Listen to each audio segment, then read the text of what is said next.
Cast is now starting. All attendees are in listen-only mode.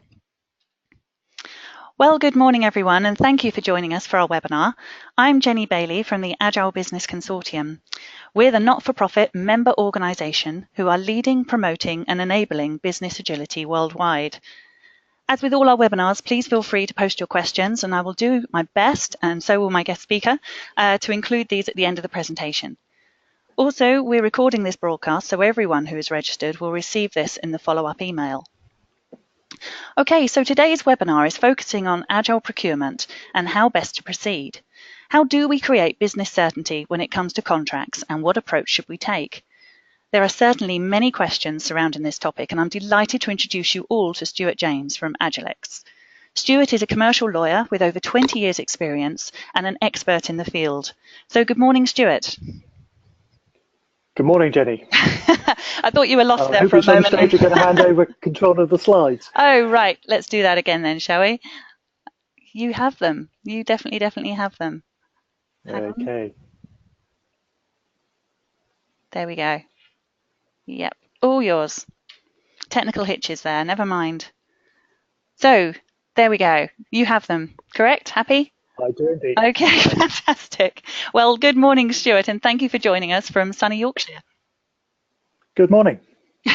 Is it sunny up there? You were saying earlier it's still a bit snowy up there and a bit cold. We were having snow this morning, so I hope it's not going to affect the atmospherics and interrupt communications channels between us. Okay, well, let's hope not. I think the rehearsals have gone very well this morning, so we should be fine. Now, you're not just an expert in this field, are you, of commercial law and contracts, but you're also the author of the DSDM Agile Project Framework Contract Template that was launched back in 2016. So it's really lovely to speak with you this morning. As I said, thank you for joining us. We've got a lot of content actually to get through, and we're really looking today at the commercial realities of an agile approach. So let's kind of kick off really in terms of, let's look at why do businesses need a contract? It's always an interesting question that why does any business need a contract when you could just verbally agree what you're going to do, set out to achieve between the parties, and certainly for low value contracts that's fine. We all, I don't know, go to the news agents and buy a newspaper. We don't have a written contract for that. And I'm also aware that verbal contracts are sometimes used between big suppliers and their much smaller suppliers, sorry, big customers and their much smaller suppliers, where the imbalance in the commercial positions between the parties actually just puts them in a position where they don't have to worry about having a contract. But the majority of us need to have some form of business certainty, and that's why most parties like to have a written contract between them, because it does prove, it does establish what the parties agreed to achieve when they entered into that relationship. Okay, now looking at this slide, there's obviously a lot of information on it, but what we've done is really, we're using this as a reference. So everybody that will receive the recording will receive these slides also. We've really loaded these slides up with lots of information, haven't we? But there's quite a lot to go through on here. Yes, I mean, there is quite a lot, and I suppose really, you know, why do we have a need for an agile contract as opposed to just any contract that's available in the marketplace? And one of the key aspects there, I think, is you've got to look back at how software development has come about. We tend to, or the academics tend to call it software engineering, and that's how a lot of commercial contracts for agile for development of software got started. They followed engineering or construction type contracts, which follow a very sequential type approach. And that's great from the lawyer's perspective, because lawyers like to see lots of certainties. They want to understand the certainty of outcome, of cost, of time, which is great because it very clearly identifies at any particular point in the contract what it is that the supplier is going to deliver to its customer. But when you apply that to the agile methodology, to the agile mindset, which is much more collaborative and much more flexible, or intended to be much more flexible, what you tend to end up doing is creating certainties that are inflexible, that you can't move away from the agreed position without any clear defined changes. And what that then tends to do is it creates a position that stifles the innovation that Agile is really good at being able to deliver, because you don't get that that flow, that ability to change functionality or change the way features are being delivered at the time that you're actually dealing with the problem. And you know, a bit later in the presentation we'll come on to this thing called the cone of uncertainty, which identifies how the further you are away from delivering the solution, the more uncertain it is that you or the more uncertainties you have about what it is that you're trying to deliver. So by setting all these things out in advance, you actually constrict the ability of the parties to be agile. But from a lawyer's perspective, it creates the certainty, because as lawyers we tend to get trained to identify risk and mitigate it by allocating those responsibilities from a very early stage. And once you've allocated those risks, the legal perspective tends to be is that you don't want to change that, so you then make change a very, very difficult process for the parties. But again, with Agile, you know, we know that a key aspect of Agile is things are going to change during the life of the contract. And you know, even just in life, we know that things change as you go down the process. So those are some of the reasons why the traditional approach to contracting doesn't sit comfortably with the Agile methodology. Right, I see. Okay. Yeah, I mean, change is huge, and it, like you say, it's a huge part of Agile as well. But what would you say the legal barriers are to creating the commercial contract in Agile methodologies? Well, in reality, there aren't actually any, or shouldn't be any legal barriers to creating a contract. Anything that's not prohibited in law, you can contract for, and the parties are free to contract in any manner that they like, and place any obligations or restrictions on how they're going to deliver a solution that they like. That's not to say that there aren't some areas that have regulations that need to be applied. And one of the areas where Agile is taking off quite a lot is in the use in public sector. Public sector is constrained by its own set of regulations. It has the public contracts regulations, which regulates how a government organization goes out to procure a service, but it doesn't constrain how the service, once it's been procured, actually operates. And similarly, you know, in the public sector, there are Treasury guidelines that describes how a customer recognizes and pays for value. But those in themselves don't prevent you contracting for Agile. It just sets some parameters around the process that you've got to follow to get there. And there are some little twists and tweaks that relate to procuring in those environments that have to be taken into consideration. But as long as you recognize them, Agile is just as applicable in a regulated marketplace as it is in an unregulated marketplace. Okay, so are there any commercial contracts available for use with Agile methodologies? I mean, I definitely know of one, but how is it out there in the existing market? What else is out there currently? Well, absolutely. I mean, we're going to talk a little bit today about the consortium's template, and that's the one that you're alluding to. There are some Agile templates out in the marketplace, and I've put a few examples up in this slide, but there are relatively few examples available.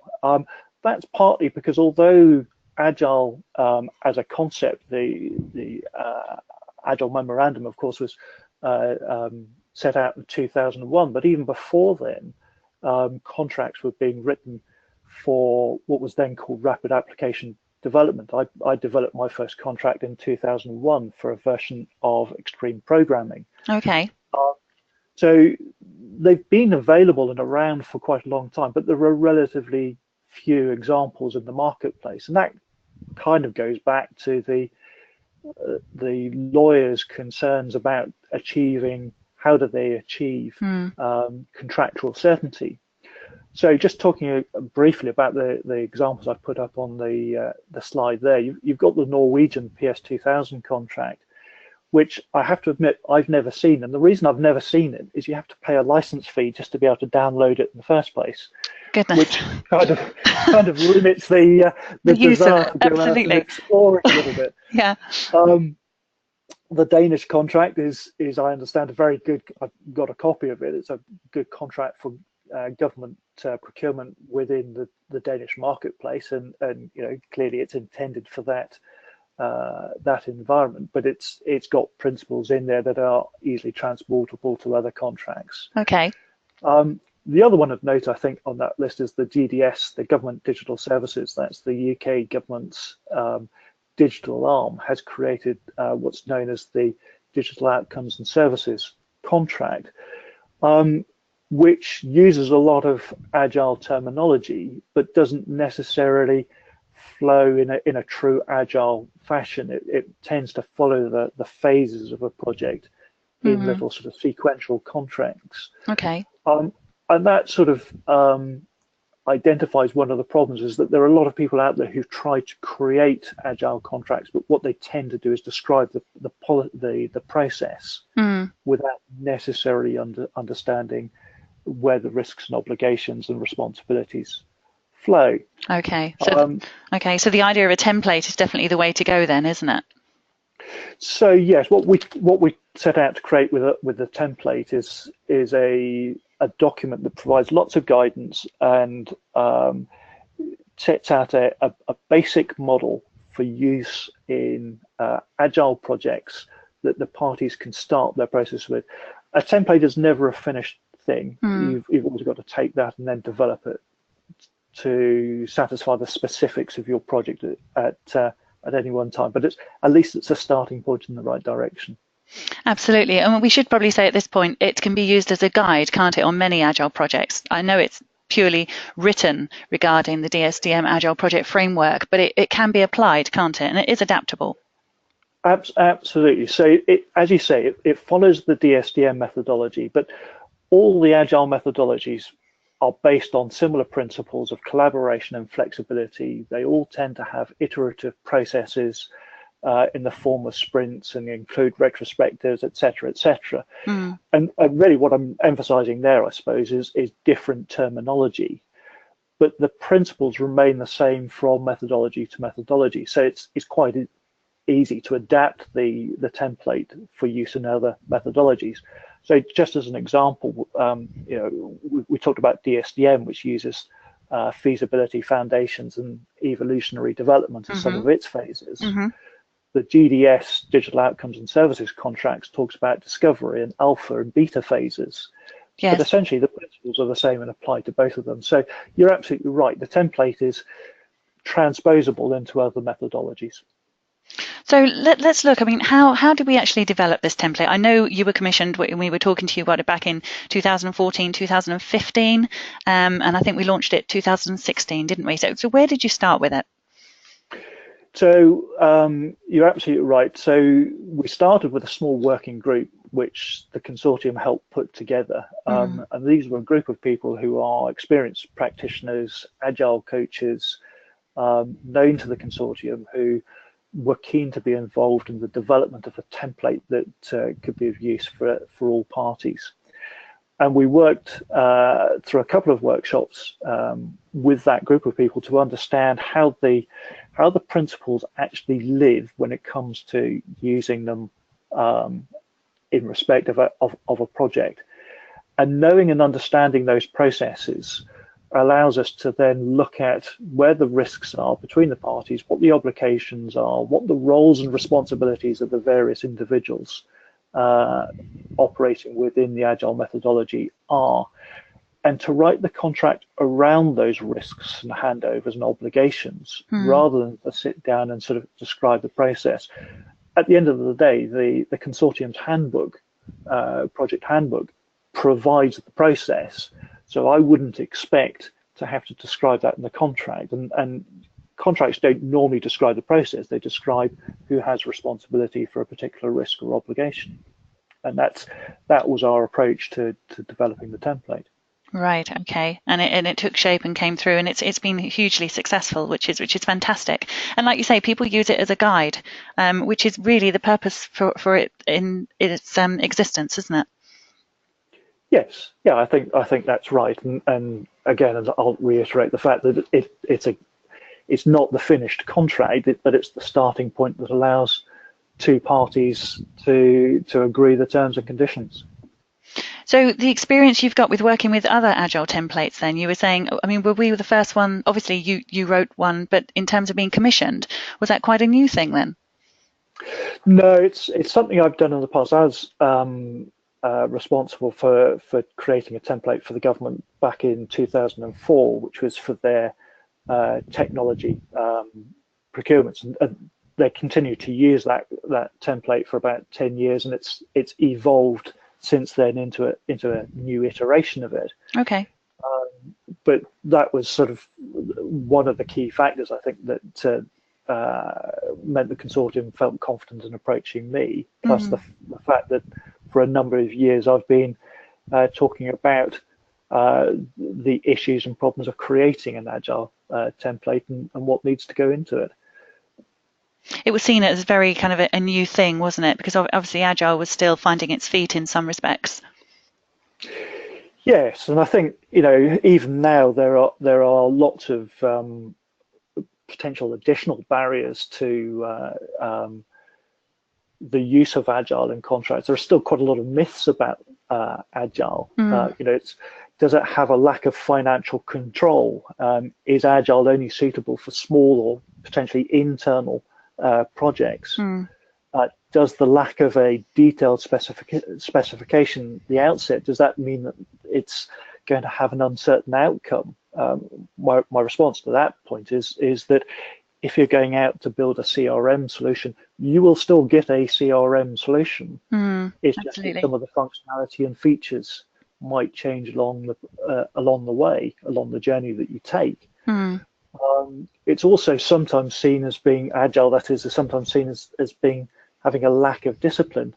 And again, I'd contend that actually Agile is more disciplined, and that's not least because of the greater transparency that the parties have arising out of the collaborative process. I think the bigger problem then is the fact that there are a lack of advisors who've got experience of trying to articulate some of these things down when you go out to procure a contract for the provision of Agile services. And that sometimes results in the fact that you get contracts that use Agile terminology, but the reality is they still follow a traditional sequential type approach. And all that does is then create conflicts and confusion in how you interpret the contract. Because if you set out a contract which is essentially a sequential process, and what often happens these days is the supplier will still follow Agile methodologies in the background, then you've got a situation where the contract and the methodology don't marry up, and you can't really predict the outcomes as a result of that. I guess you'd see that as like a commercial challenge, would you, in terms of the organisation when they face trying to procure goods and services using that Agile approach?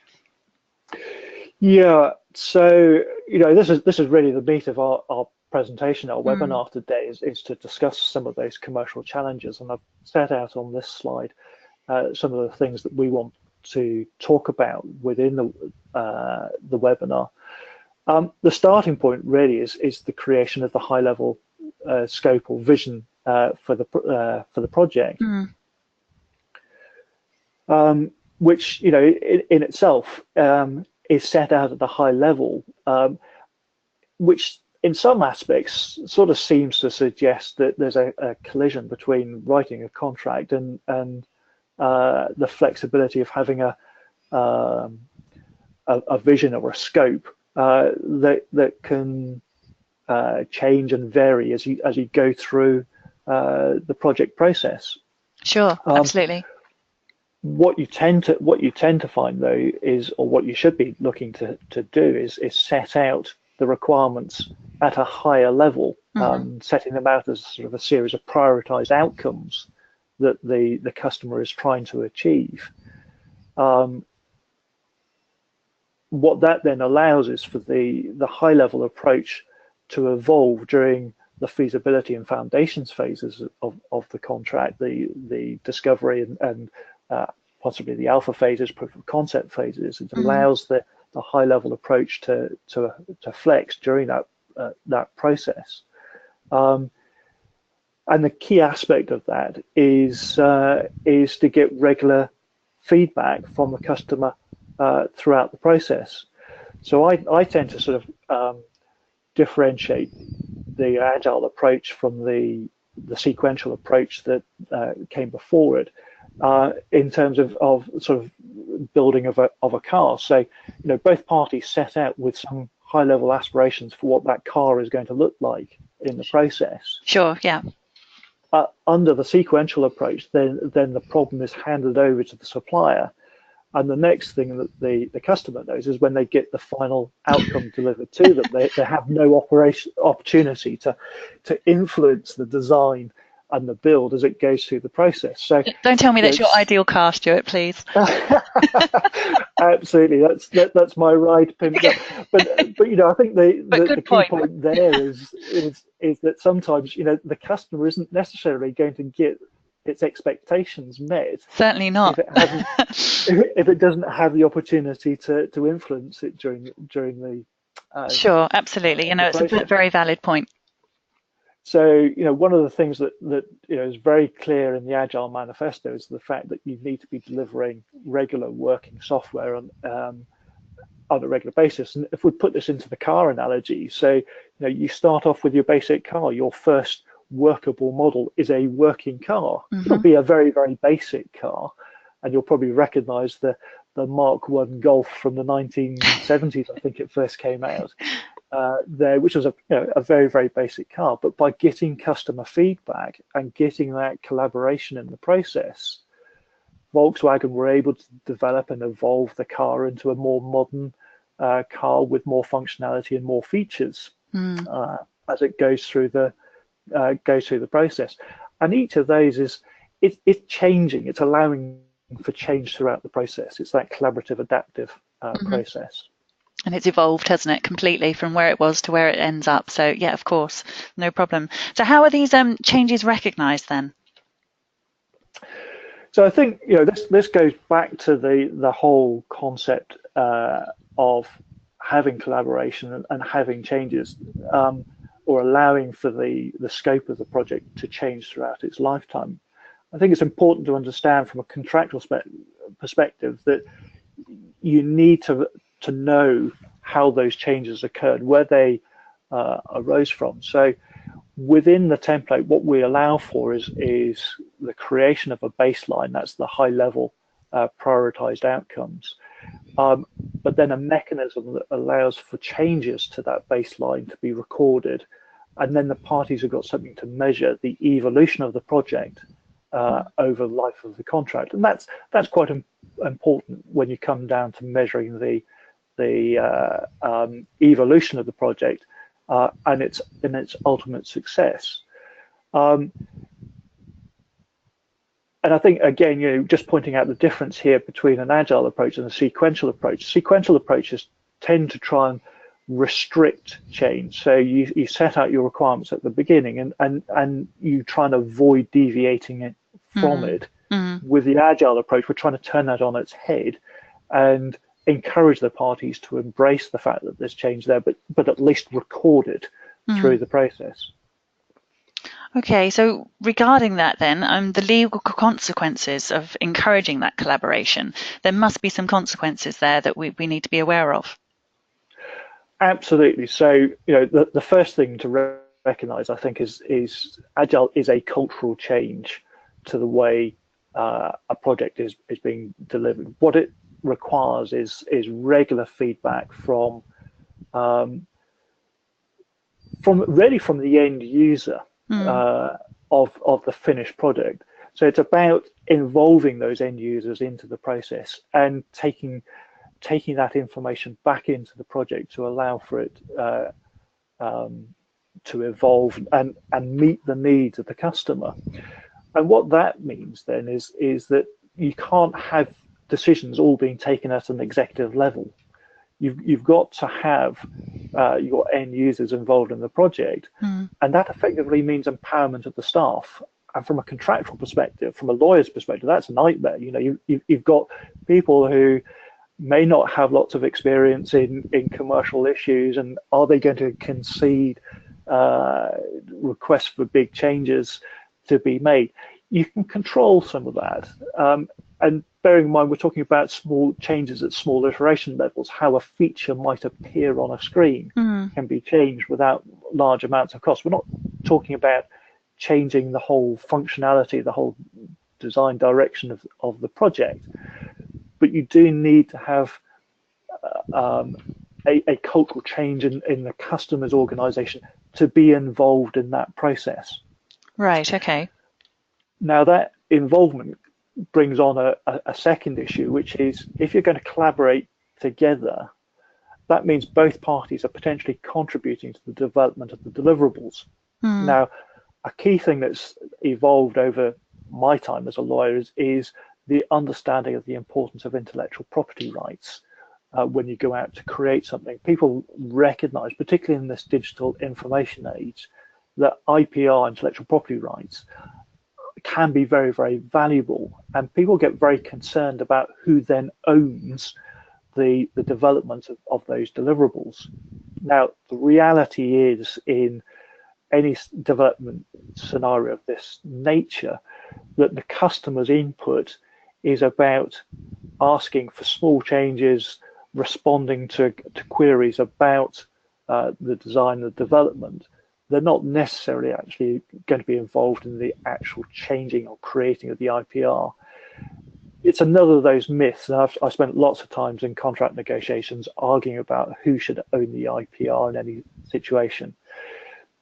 What I tend to find with Agile contracts is that the parties want to try and have a joint IPR ownership outcome. Okay. Sounds very sensible from a commercial perspective, but it's actually a bit of a legal nightmare, because if you jointly own the IPR, both parties then have control over that, which gives them a right of veto over how the other party uses that IPR. So one party can't then sub-license that IPR to a third party without getting the consent of its joint owner.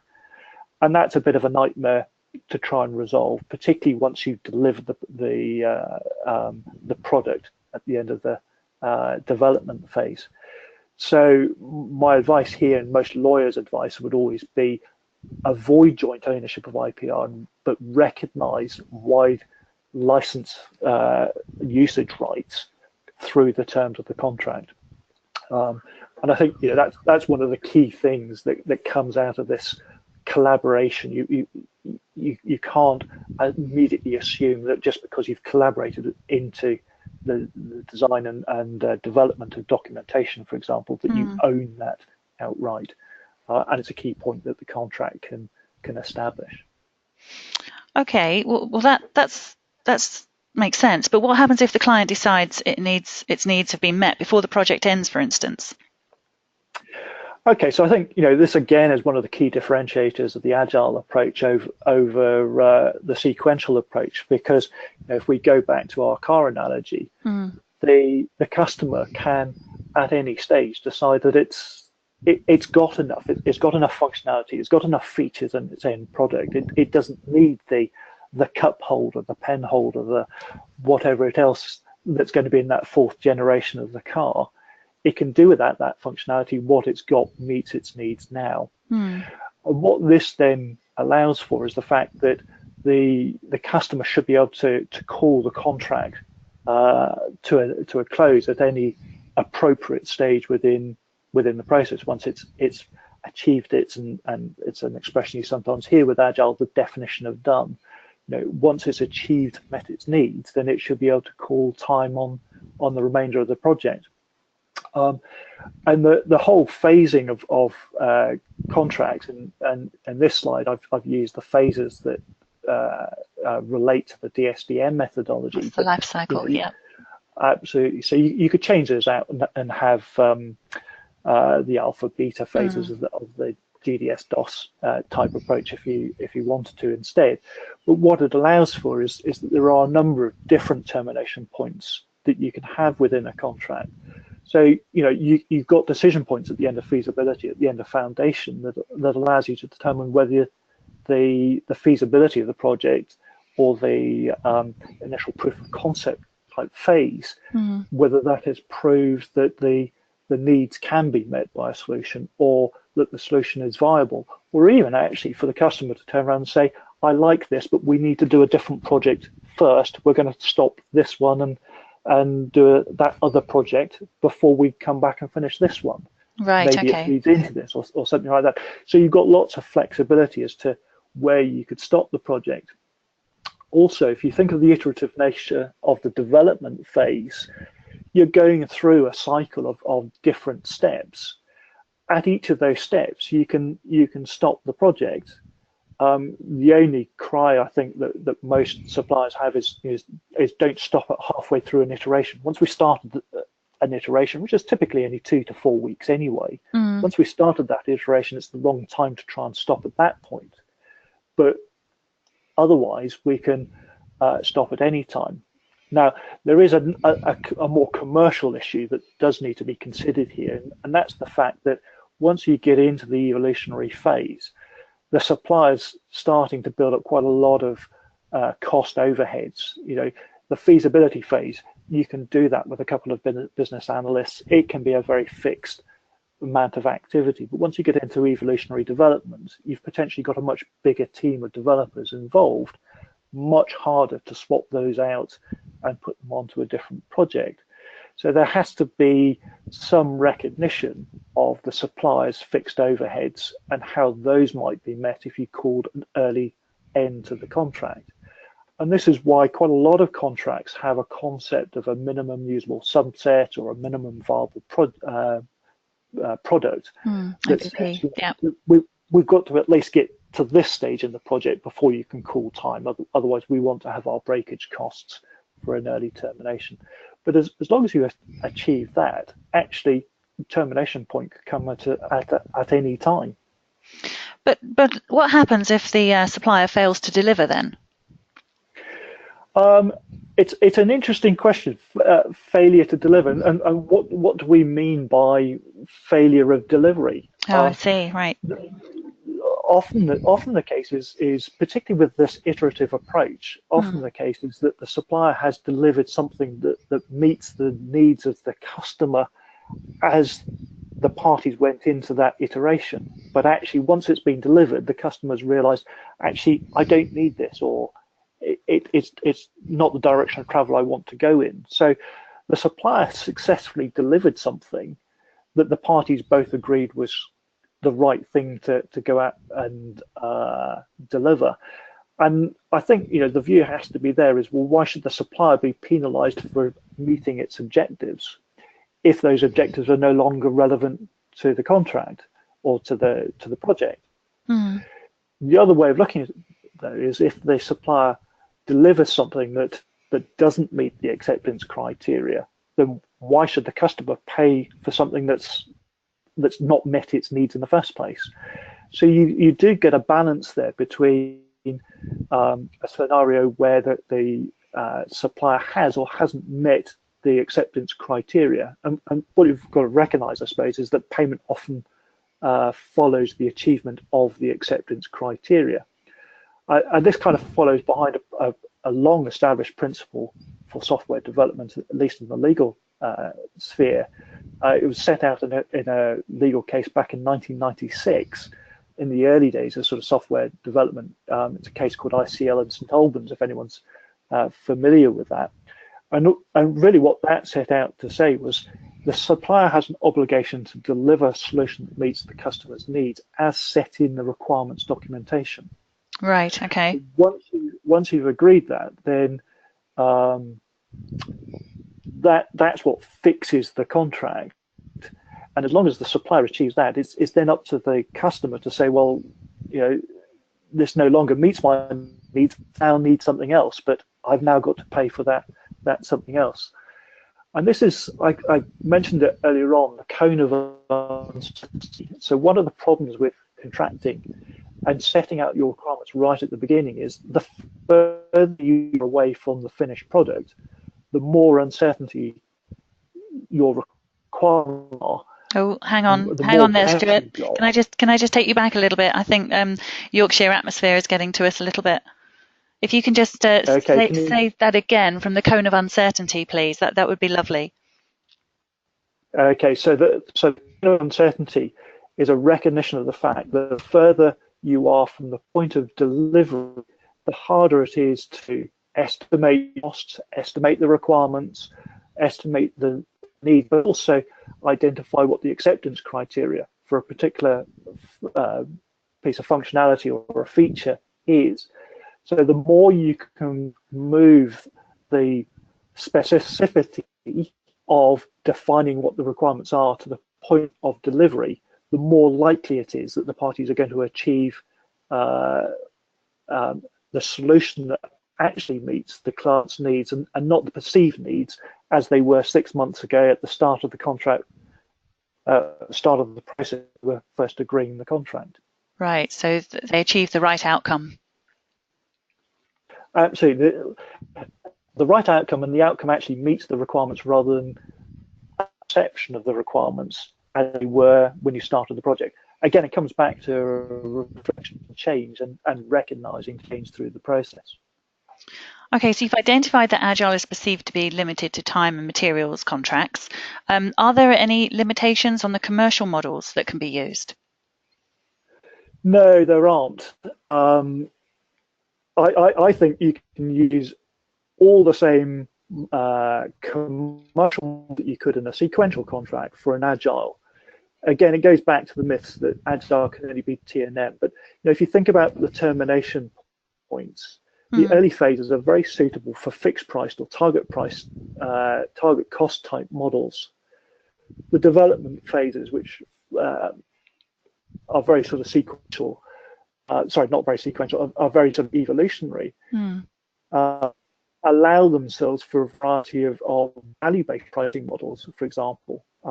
I think in a mature market, you could either use time and materials type models if you wanted to, without any risk. Apart from anything else, you've got the nature of the collaboration, greater visibility as to what has been it makes it much harder for a supplier to increase its costs by going in the wrong directions. Okay. So I think the commercial models are really more limited by the maturity of the parties and their willingness to share risk at the end of the day. Okay, so if we're talking about limitations then, what would you say, are there any limitations, I guess, to our template in that respect? So I suppose that's a quick plug for the template, really, isn't it? I guess so, yes. So the answer to that is no, I don't think there are any limitations for the use of the template. We discussed at the beginning of the presentation how you use the template for different methodologies. You would need to change the terminology, right, to suit the methodology that they're using. The template is created for use in software development, and that was its primary purpose. But there's nothing to say that you couldn't adapt the contract going forward to use it for a variety of other types of Agile use. So, I'm very aware that the consortium is looking at Agile management, for example, and some of the concepts that are used in the template are equally suitable for use within that scope. But would need to adapt it to suit that method or that style of project that you want to use it for. But that's a more simple operation than it is to go back and actually consider what the principles of Agile are in the first place. Okay. But what I would observe, just looking at the picture, the front cover of the template, is that it's full of guidance notes. There's an awful lot of, dare I say, intellectual property that's been put into that template as to how to use it and how to use it in your particular project. Right. The guidance notes are great, but please don't leave them in the contract if you're going to use it. Because it could only sow confusion. They're not in sort of legalese intended to obligations. They're there to guide the user.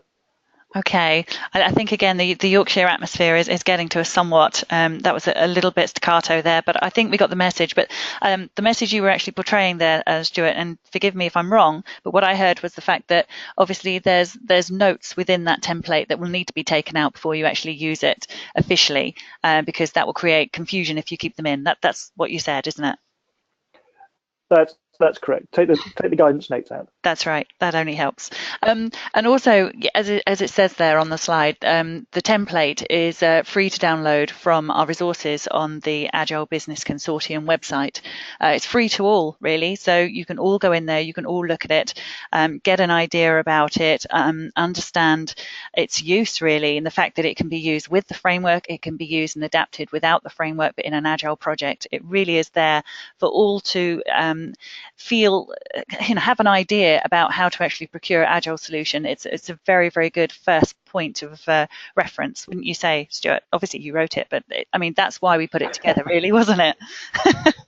Absolutely. It was intended to make it easy for Agile or businesses who are looking at Agile to use it easily. That's right. Absolutely. Okay, so we've come to the point in the presentation where we'd love to ask if you have any questions. And let me just look onto the details on the screen.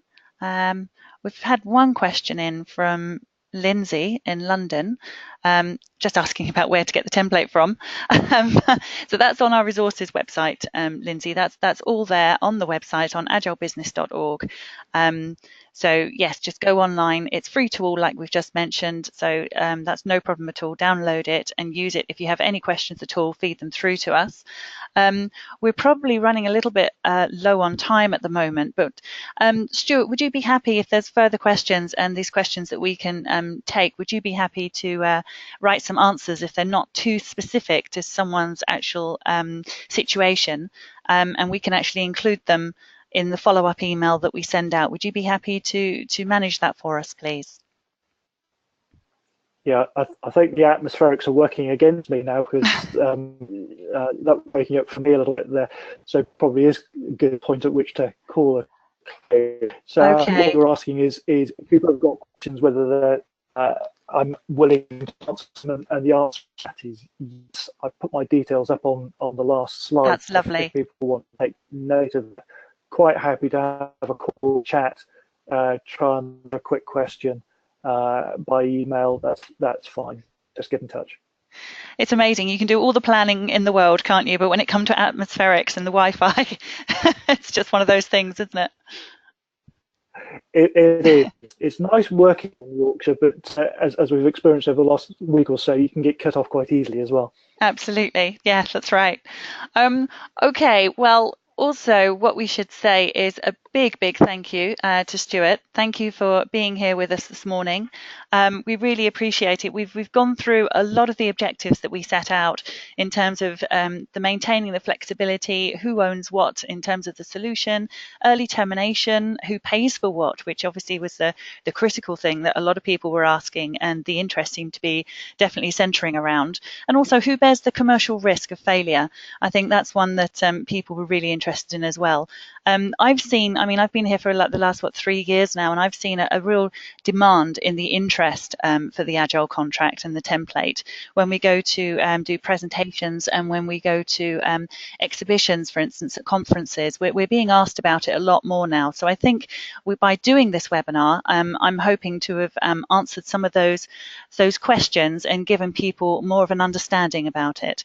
And for that purpose, Stewart, I really thank you for joining us this morning and sharing your knowledge with us, really. Thank you. Brilliant. Okay, well, thank you very much again for you guys for joining us out there. You've come from all over the globe, I think. We've had people from Australia, so it's still good evening to you guys and good morning to other people. So I really appreciate you being there and joining us for our webinar series.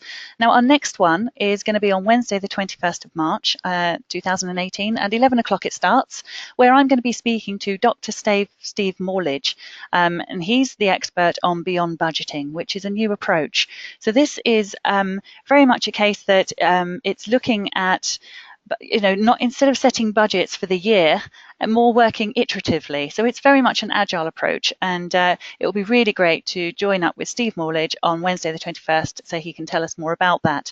One thing I should also mention, though, that webinar is going to be a member-only webinar.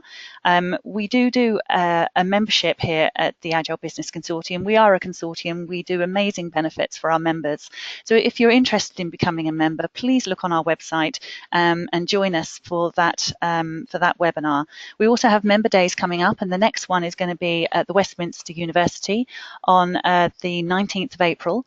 And we've got some amazing presentations lined up for that as well. So as I said, we do some great benefits for members. We tend to give them a little bit of information first before we send it out to the wider market. So they are a little bit more privileged in a few respects. But thank you again for joining us. I'm also delighted to inform you we have another webinar scheduled for the 12th of April, which is where Dan North, the amazing Dan North, is actually going to be joining me, and we're going to be asking him all the questions under the sun. So there's information on our website regarding that. That's not a member-only one. That's out to the wider market. So by all means, register your questions. I'm going to be putting all these questions to him live on air. He's more than happy to do an Ask Me Anything webinar, and that's what we've put together. So please think about your questions that you'd like to ask to Dan North about all manner of Agile topics, I'm sure. He really likes to make a difference in organizations. So, and what he's doing is just incredible, and he'll be here to tell you all about that. So send through your questions and look online on our website for more information.